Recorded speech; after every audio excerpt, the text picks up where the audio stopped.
Nag-iisip ka pa rin ba kung anong lulutuin mo today? Sagot ko na yan. Tara, samahan niyo po akong magluto ng pinangat na isda. Please keep on watching. So ito guys yung ating lutuan. Lalagay ko na yung ibang sangkap. Ayan. Sibuyas, luya. Ito yung luya natin.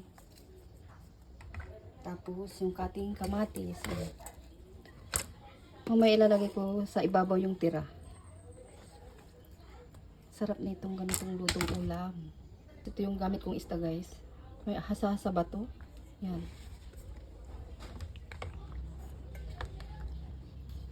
Yan, lira natin dyan. Sarap to guys. Paparami na naman tayo ng kain na ito. Tapos may tira tayong luya. Ilalagay ko sa ibabaw. Luya. Bawang. Tapos yung sibuyas. Ayan. Kamatis.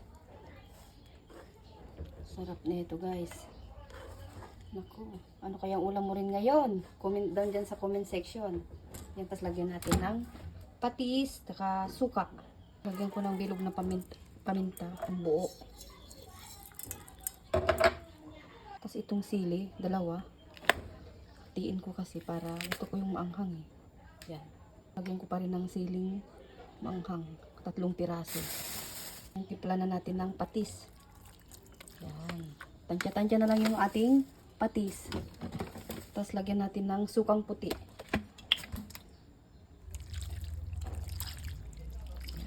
Lagyan ko ng seasoning. Ako lagyan ng seasoning. Bahala kayo kung hindi nyo lagyan. Tapos lagyan natin ng tubig. Konti lang, kalating baso. Yan. Paglagyan ng kaunting mantika, maglalagay tayo ng kaunting mantika. Nasa inyo lang guys kung gusto nyong lagyan. Gusto ko kasi may mantika siya kaunti. Ayan. Pana natin. Lutuin na natin. Sugar chick natin. Ayan. Grabe oh. Ang bango.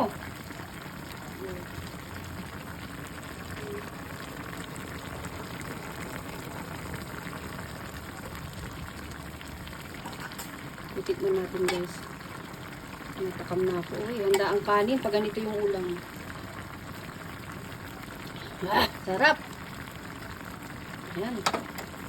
Tuin ko pa ng konti kasi gusto ko lamog yung mga kamatis. Ayan na guys. Grabe, ang sarap. Ayan.